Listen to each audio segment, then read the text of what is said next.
So I am Naveen Kumar. I am here to present the ethical hacking in front of you. So we have an agenda. First of all, we will discuss what we will go through in this session.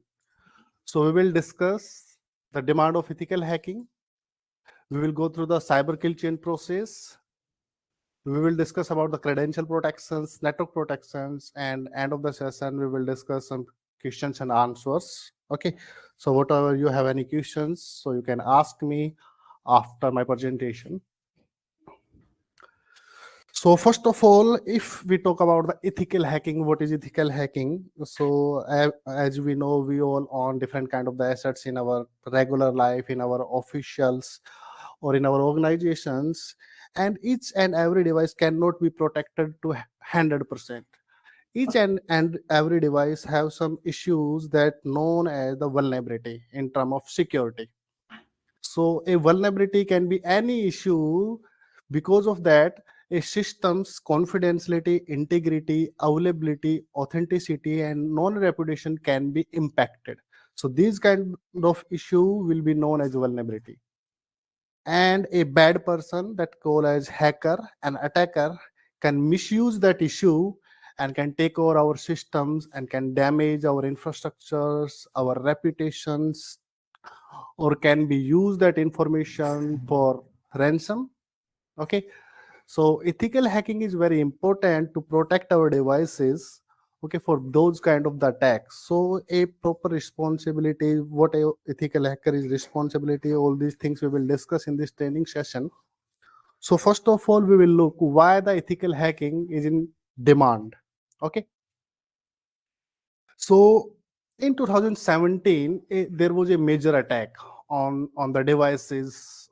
Maybe you all know about the ransomware attack. Okay, so there was two variant of ransomware attack. One is the Petya, and like in I think on October there is a WannaCry that has impacted more than 150,000 devices all over the world.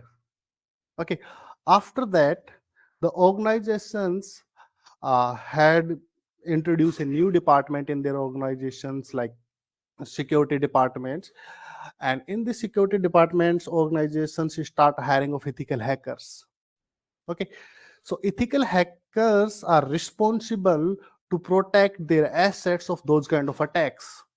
Okay, so if we talk about 2003, so according to the IBM, the cost of data breach, okay, was around 4.45 million USDs, and it will be increased by 50% over the 3 years. According to the Forbes article, this is cybersecurity trend and statistics for 2023. And what do you know?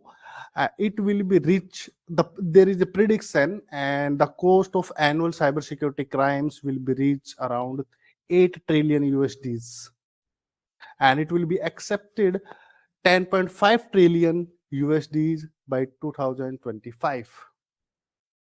Okay, according to the economics world, accepted demand of skilled cybersecurity professionals will be continue to grow for the foreseeable further as the cybersecurity market become worth more than 370 billion USD by 2029. So the realm of the cybersecurity in constant flux due to the involving of the cybersecurity threats, and as a result, the ethical hacking offer the promising job securities, and you will always be in the demand as ethical hacker for the foreseeable future. Okay, so every day the new attacks, new virus, new malwares is going to introduce. Okay, so organizations need a particular team of persons that those can understand the security issues, and they can provide the better guidance, better countermeasures to protect their assets for misuse. Okay, so in this training program, we are going to discuss about the scope of ethical hacking. Okay, what a ethical hacker need to do. So ethical hacker are responsible for multiple things like identify the security breach. If you need to, if you are going to work for an organizations, so you have idea, you have knowledge, you have skills how to identify the security breach, how to identify the attacks in the systems. You need to provide the countermeasures, you have the ability to stop those kind of attacks. Okay, what kind of the security measurements we need to implement for our assets, so those kind of the attacks can be prevented or can be reduced. Protect the information at large. So whenever any organization face these kind of the cyber security attacks, a large amount of uh, data going to be leak for that organization. And if any data going to leak, that will be a lot of burden for that organization. It will damage the reputation of that organization, it will reduce the business. Okay, so a ethical hacker is responsible to protect the data of organizations, what kind of the techniques, technologies can be implemented, so a data system can be protected for the data leak. And a ethical hacker also responsible for the security awareness. Like every employee in the organization are not well security aware. So ethical hacker is responsible to conduct the cyber security trainings for the employees, for the users, so ethical hacker can aware those employees and users how to protect their personal information, their official informations on their devices. Need to aware about the security policies, like different kind of the policies organizations enforce in their infrastructure, but every employee or user are not aware about that, not aware how to implement, how to follow those security practices. So ethical hacker is responsible for providing the awareness. Let's suppose in our organizations we have a basic policy, password protection policy, means your password's length should be this. Okay, password age should be this. So every employee must follow that particular policy. Okay, but a ethical hacker will guide the users, guide the employees, what will be your password.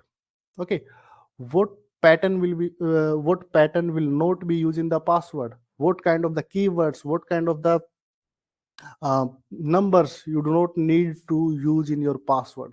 Because usually whenever we create some passwords, we use some vulnerable keywords, like some keywords that relate to our personal life, our social life. Okay, so these kind of the keywords is very dangerous if we are using in our passwords. Okay, now next is cyber kill chain process. Okay, so this is a very crucial thing in terms of security. So you need to understand what is cyberkillchain process, how this process can be utilized by a security professional to detect, to prevent the cybersecurity attacks in their organizations. If you are building any software, any hardware technology, so you need to understand the cyberkillchain process, and it will help you to identify the different stages of the attack. Okay, so in the cyber kill chain process, we have total 7 stages. Okay, whenever any hacker or a attacker going to perform a attack on your organizational assets, that hacker will follow these stages. Okay, and based on few symptoms or IOCs, you can identify that a attack is going to perform or has been performed on your assets. Okay, so to beat a hacker, first of all, you need to think like a hacker. So if we talk about the first stage, whenever any hacker going to perform an attack on your organization or organizational assets, first of all, that person will collect the information about that organization, about that system. So let's suppose we need to perform an attack on a XYZ organization. So what you need to do? You need to collect some information about that. Okay, you need to find out any information that is publicly available, and we can use that attack during our attacks, like email address, contact numbers, product informations, okay, employees details, organization locations, kind of technologies the organization using. Okay, so this is the first stage. So if these kind of the activities are going on your organization, so you can easily understand someone is planning for attack on your organization. Okay, so this is the first stage. If you protect any confidential information or private information is exposed on the internet, so first of all you need to dead that information from the internet. Okay, so if you are an ethical hacker, you can do the same thing. You can do the reconnaissance for your organization to find out which kind of the information is available on the internet, so you can help your organization to remove that information. So this is the first stage. After collecting all those kind of the information, attacker will go to the second stage, weaponization.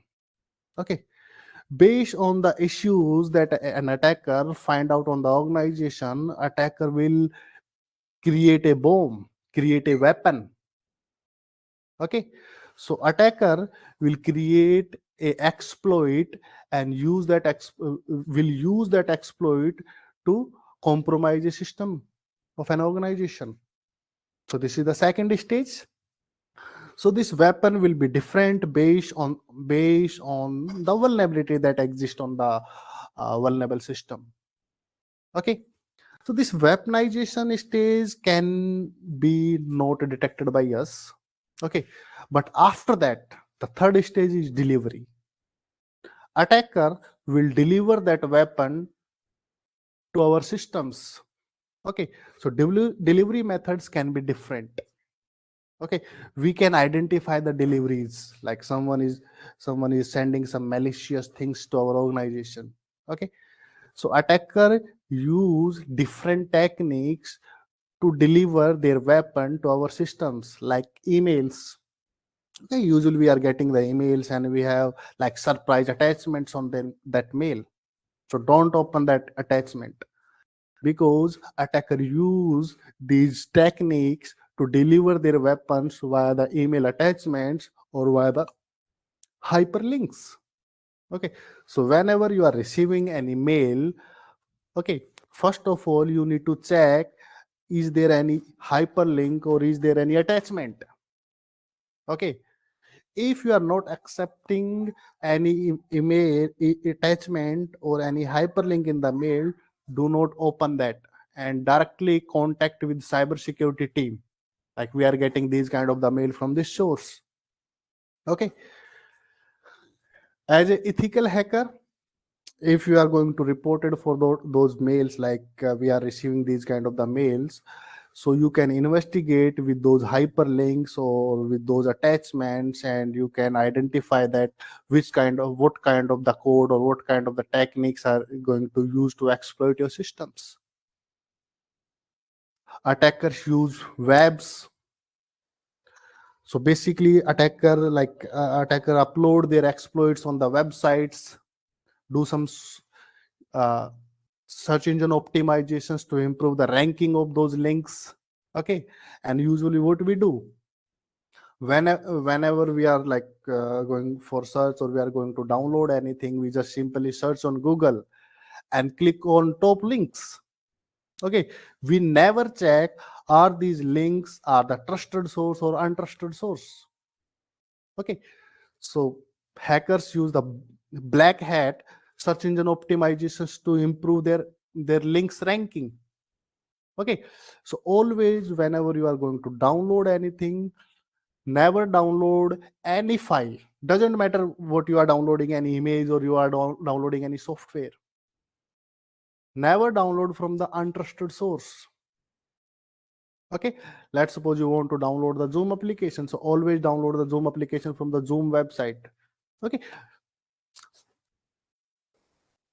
USBs, these are the if hacker have access on the physical devices, so attacker can place their weapon, their malicious code on a USB drive, on CD drive, on a hard drive, and inject in your computer. Can be used the unsecure networks. Usually we connect our devices for open Wi-Fi. We continuously looking for free Wi-Fi. Okay, whenever we will connect our devices with free Wi-Fi, attacker can easily inject some malicious code in our device. Say through the sharing, FTP, shared folders, drives. Okay, so these are different delivery methods that attacker use to deliver their weapon to the victim machine, to our assets. Okay, so if our computers downloading these of kind of data, or if our computers getting some data from unknown sources, so we need to respond quickly for those actions. Okay, so after delivering their weapon to the victim machine, attacker will exploit that machine. Okay, so that weapon, that exploit code will trigger the vulnerability on that system and gain a unauthorized access on that computer. Okay, so if any unwanted applications is executing on your computer, unwanted unusual process are running on your computer, so you need to immediately respond for that. Okay, so cyber security professionals can use this exploitation stage to detect the cybersecurity attacks. Okay, we have a lot of security mechanisms, security products that can be used to identify the untrusted process that are running on our machines. Or you can use the manual testings, or you can say the manual process to identify these kind of process. Okay, after exploitation. So as we know, at the stage of exploitation, attacker use a vulnerability on that system to trigger that. Okay, but what happens in future, the user of that machine can fix that issue, right? Can install the patch and that vulnerability will be fixed, right? So attacker will not be able to control that machine. Okay, so what attacker do here? Attacker go to the next stage, stage number 5, installation. Okay, attacker install a malware to our machine. Okay, so if that vulnerability will be fixed, attacker still have access on your system. Okay, so if any malware is executing on our computer, okay, so we need to respond for quickly. So to protect the malwares, we must have anti-malware software, antivirus softwares in our computer. Sometimes the malware is completely new, so antivirus is unable to detect that, right? So we need to continuously update our antivirus, right? As a ethical hacker, as a security professional, we need to investigate that machine. Okay, if any machine downloaded some codes from the internet, from the untrusted sources, so we need to investigate that machine. We need to check the applications, the program are running on that machines are suspected for malware or not. Okay, so after installing the malware, that machine will connect with the command and control center.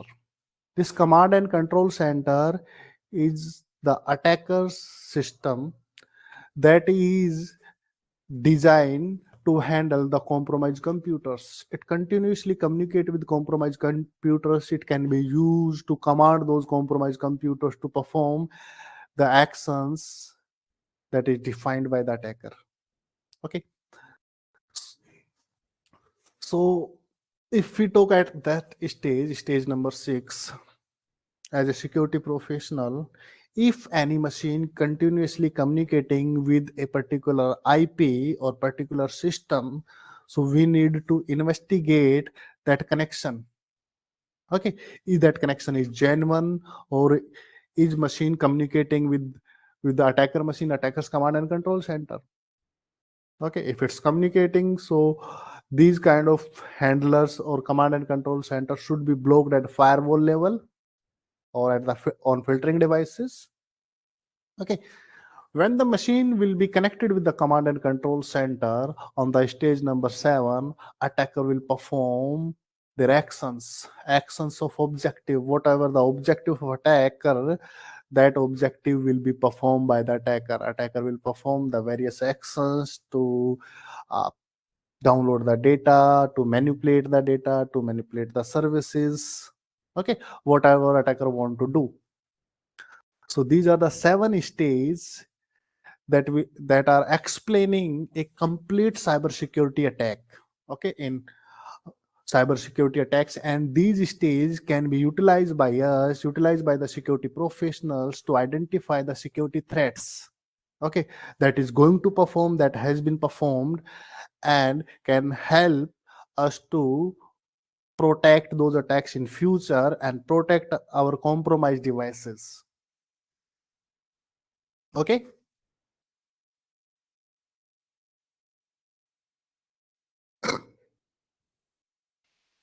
so in this session I have added 2 technical topics. Okay, we have a lot of domains in the cybersecurity.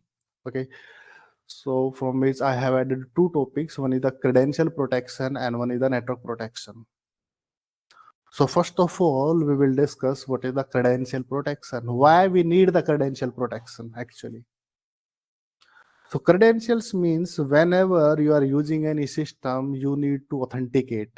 Authenticate means you need to prove your identity. Okay, let's suppose I want to log in on my mail, so I need to provide my email address. Okay, that's fine, that is representing to the Naveen. But what is their guarantee? What is the guarantee Naveen is going to log in? Okay, my email address is mostly public, right? Most number of persons have my email address, so they can use my email address to access my emails, right? But to access my email, they need to prove they are Naveen. So we are using some methods, okay, like password. Password is a secret string, okay, and I the only person that know my password. So I am only be able to access my email, right? What happen if my password was leaked? If someone know my password, so he or she can access my email address, right? So identity thief is very common attack.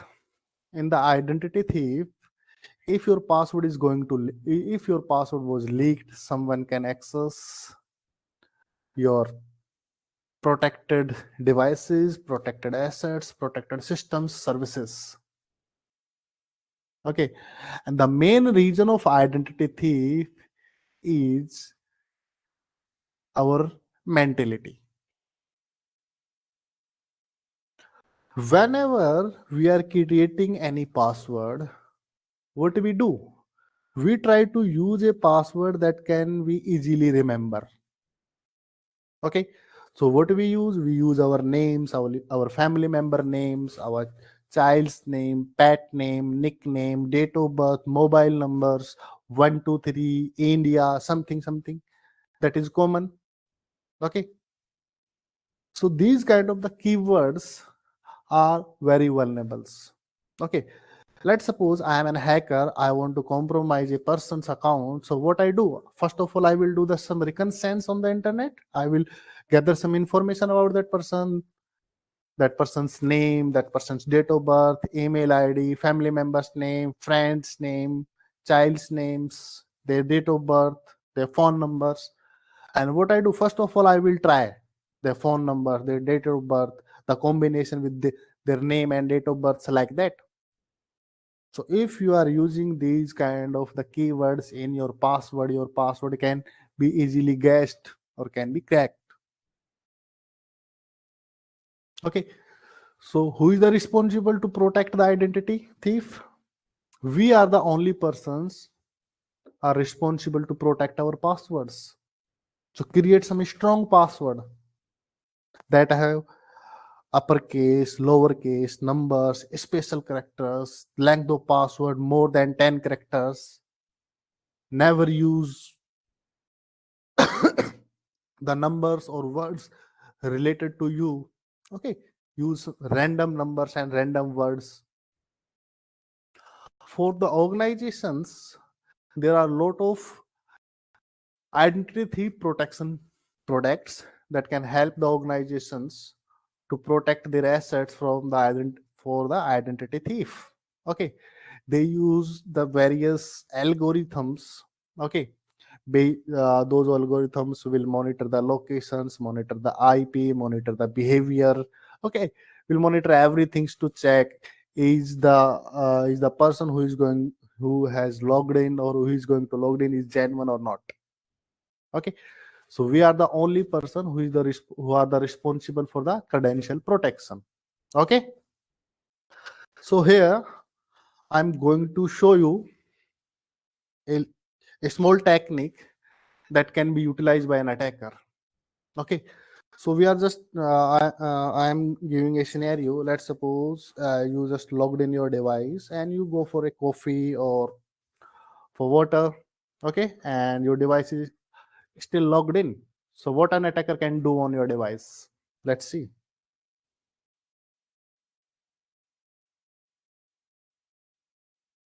So this is machine.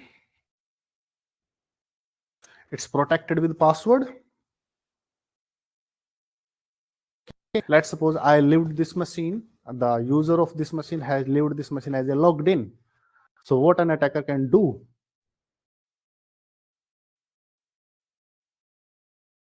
So there is an instrument that can be used to harvest the password hash.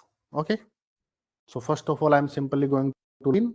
I'm simply going to extract the passwords. Then I will explain that.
Okay.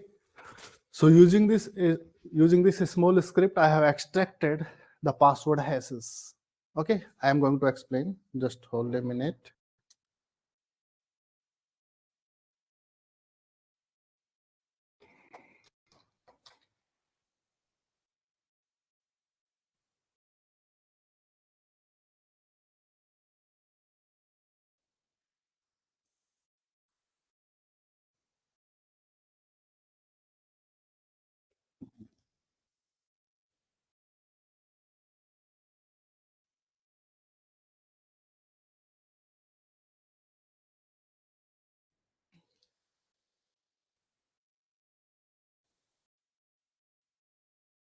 So as a attacker or as a bad guy, I have extracted this hash. If you look, first of all, there is a username, then user ID. This is LM hash. Okay, this is an old algorithm that was used earlierly till Windows Vista. Okay, and this is the anti-LM hash. Okay, Right now, the Windows using the NTLM, whenever we are going to we are uh, setting the password or modifying the password or adding the password on our accounts, that password will be converted into a hash value, and that hash value will be stored by our computers. And as per algorithm, the hash value cannot be reversed. Let's suppose you have a string. Let's suppose you have 1 2 3 4 5. If you convert 1 2 3 4 5 into the hash, you will get a random characters, and you will never reverse back to the 1 2 3 4. Okay, this, that is the algorithm. So operating system store our passwords into the hash value. Okay, as a hacker, I collected the hash of that user, but I will not be able to log in with that hash, because whenever I will enter any password or any value in the password field, that computer will convert that value into the hash again and match with the hash that is stored inside the system. So if I enter this value in the password field, this value will again converted to the hash, and the output will be different, will not match with password. So here, as a hacker, I need to convert this hash value into the password. And what I said, hash cannot be converted, cannot be reversed back. Okay, but in the hacking, or you can say in the ethical hacking, we have some set of techniques that we can use to convert a hash into the plain text, that is known as rainbow table attack. So here I'm going to use this hash value, okay, to convert into the plain text. So actually the active user is this admin. So I'm going to copy the password hash of this user. Okay, now I'm going to Kali Linux machine. This is my attacking machine. Here, let me open a notepad. This is the hash of admin users, right?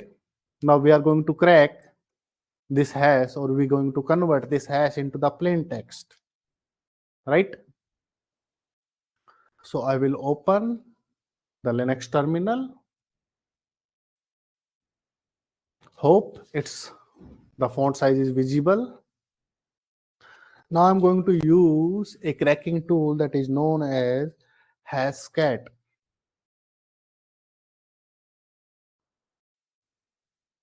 Okay. Here I'm going to define the hash algorithm. So this hash is generated by the NTLM algorithm. So the NTLM have a specific number in the hash cat is 1000, module number 1000 represented by the NTLM. Then I need to define the hash value. Then I need to define a dictionary file.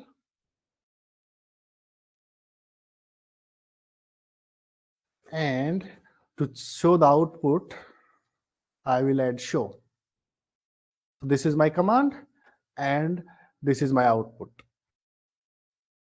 So what is the hash? What is the output of this hash? Admin123. This is the password of Windows 7. Now attacker can use that password to access that system. Okay, user can take the remote using that password.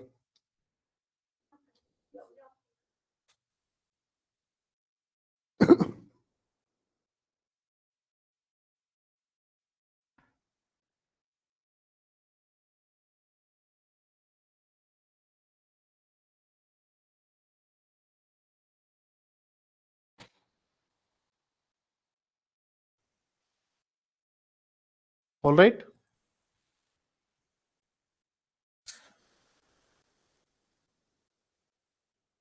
let's see.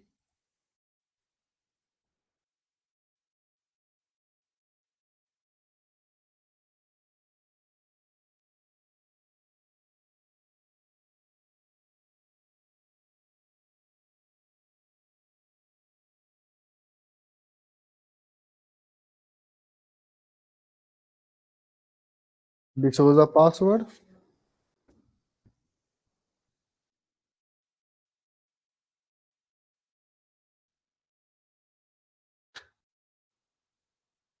You have the access.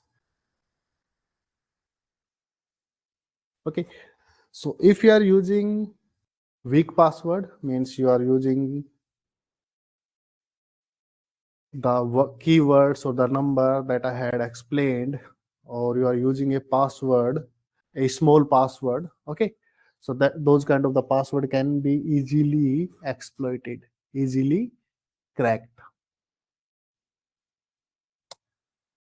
So I hope you understand why we need to protect our passwords.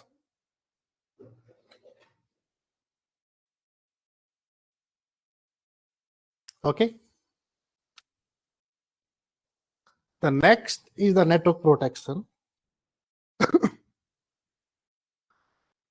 So in the network protection, there is a common attack that is known as the man in the middle attack.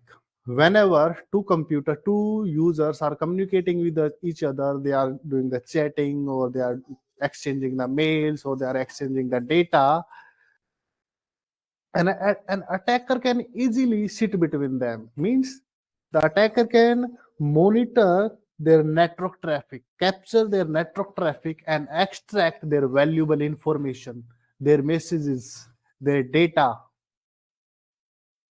Okay. And the region of network attacks are, we are not using the encryption mechanisms in our communication. We are not securing our communications by encrypting. Okay.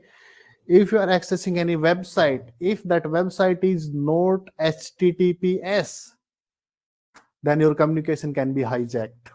If you are sending any mail, and if that mail is not going to encrypt with the HTTP SSL, or there are multiple techniques, TLS. Okay. So your emails can be exposed. If you are uploading file, downloading files, let's suppose you are using the FTP, so your communication, your files can be exposed. Okay. So instead of FTP, use FTPS or SFTP. Okay. So always use the encryption mechanism in the network communication. So network communication protocol must be encrypted during the transmission at least. Okay. So there is a lot of network based attacks like botnet attacks. Attacker can compromise your computers and can use those computers for the botnet activities, can be used for the man in the middle attack, can be used for the DNS spoofing. Okay. So in the DNS spoofing, whenever we are accessing any website or any server with their name, our computer issue a DNS query. Okay. And DNS server provide the IP address for that name. During this process, attacker will perform the MITM between the DNS server and that computer. Whenever DNS server will provide the answer, provide the IP, attacker will alter that IP, and you will be landed on a wrong server, a rogue server, fake server. IP spoofing. Someone can use your IP address. Can DDoS attacks. Attacker well know about the network protocols, network communications. So attackers use those network protocols or network communications to perform the denial of service attack on a computer. Rootkits. So there is various attacks that can be performed on our unprotected networks. Okay. So organizational networks must be protected. Okay. At least encryption mechanism must be there. And there are many more things that we can utilize to protect our networks, like we can implement the firewalls, we can implement IDS, IPS, okay, anti-spoofing, anti-sniffing, okay. We can monitor our traffic for malicious, like for rogue traffics. So here I'm going to show you an attack related to the network. Okay.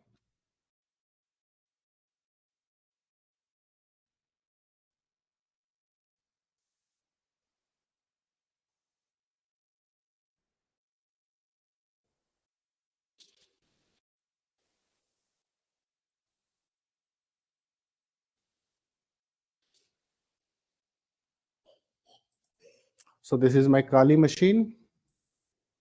Here I'm going to perform a network-based attack between two computers, okay, to capture their communication. Okay. So first of all, I'm going to set up my machine for network attacks.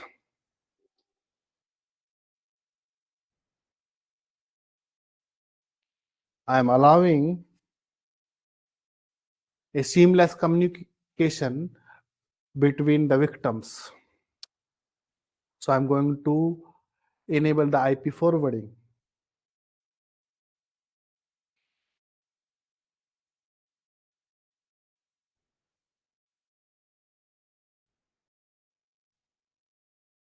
Okay.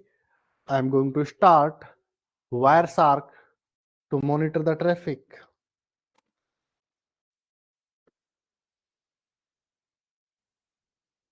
And when I start my Wireshark, it will convert my NIC card that is connected on this Kali Linux machine into the Prometheus mode.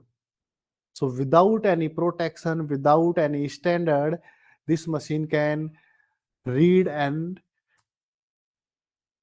capture the traffic that is received on the card of this machine. Okay. So this is Wireshark. You can see the network packets are visible here. Now I'm going to perform the network based attacks. Okay. So first of all, let me validate the server. Sorry.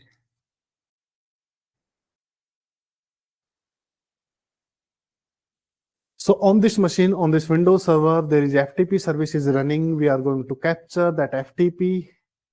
Basically, we are going to capture the communication between this server and Windows 7 for FTP. Okay. Let me ensure the service is running.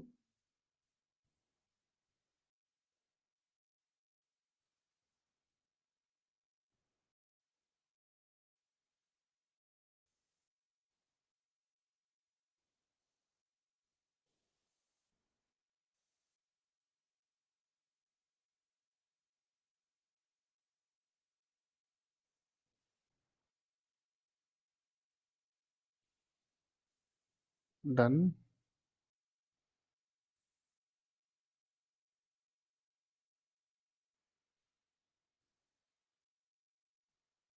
So if we know here,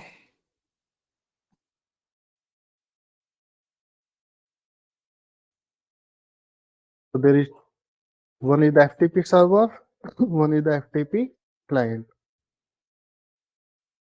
FTP server is our Windows server, which IP is 192.168.1.8 or 80, sorry.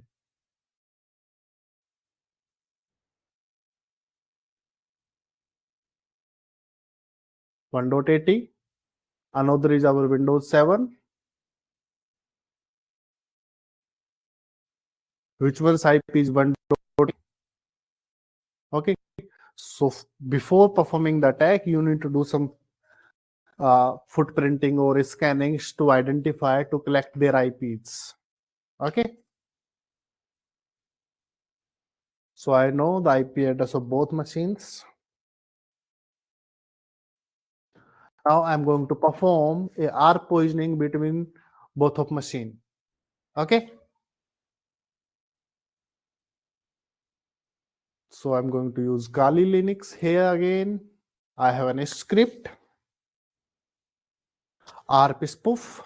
I will use this script to perform the R poisoning between the FTP server and the FTP client. Okay. So first of all, let me check my interface card. So my active interface card is ETH0. So I will use this one.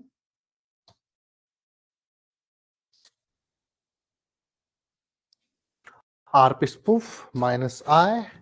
And here using the I need to define my interface card. So this is ETH0.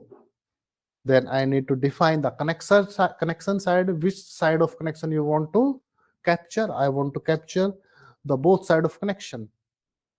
Then I need to define the target. Who is our target? So first target is 192.168.1.9. The second target will be defined by R, and this is 192.168.1.80. And I will launch this attack. So I had launched this attack, and this script continuously injecting the fake ARP replies on both machines to interrupt their ARP table. Okay, so in both of machines know the IP and MAC of each other. This attack will interrupt that ARP table and replace the MAC address. Okay, on the Windows 7 machine, know the IP of Windows Server and MAC of Windows Server. This attack will replace the Windows Server MAC on the Windows 7 machine and Windows 7 MAC on the Windows Server machine with the Kali machine's MAC. So if you check, if I show you, let me open the CMD here, ARP minus A. So if you see here, there is no entry for Windows 9. Sorry, 1.9. Okay, let's initiate a ping. Ping 192.168.1.9. It's successfully pinging. If we recheck ARP, so if you see, what is the MAC address of 1.9? C80D. But actually, this MAC address is belong to Kali Linux. Okay, let me open another tab.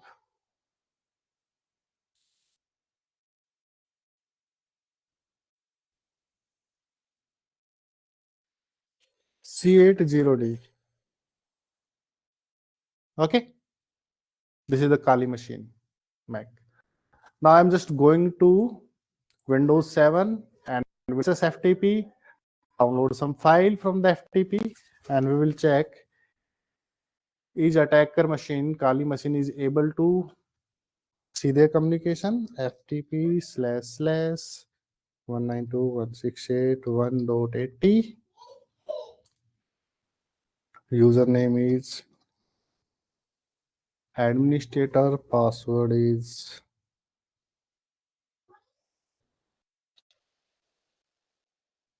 okay. This is the file. I'm going to download this file. The file has been downloaded at the Windows 7. Now let's see at the Kali. If I go to Wireshark, there is a lot of traffic. So first of all, I will add a filter here. FTP. So you can see here all the communication is there. What the username was used by the FTP user, what is the password is used by the FTP user to log in on the FTP server. Okay. Even you will be able what files was downloaded by the user.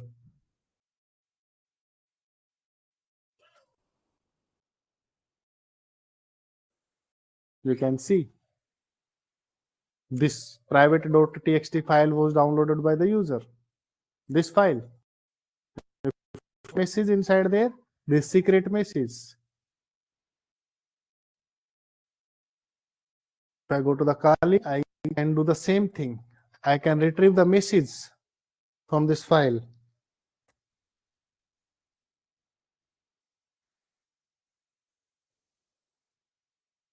Request, response.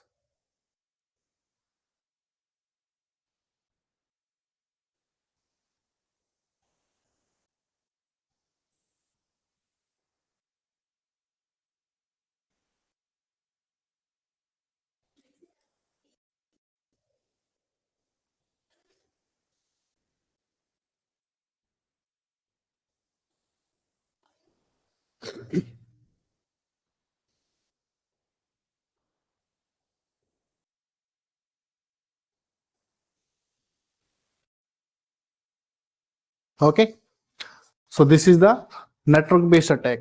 Okay, that attacker can perform between two machines to collect the information. Okay,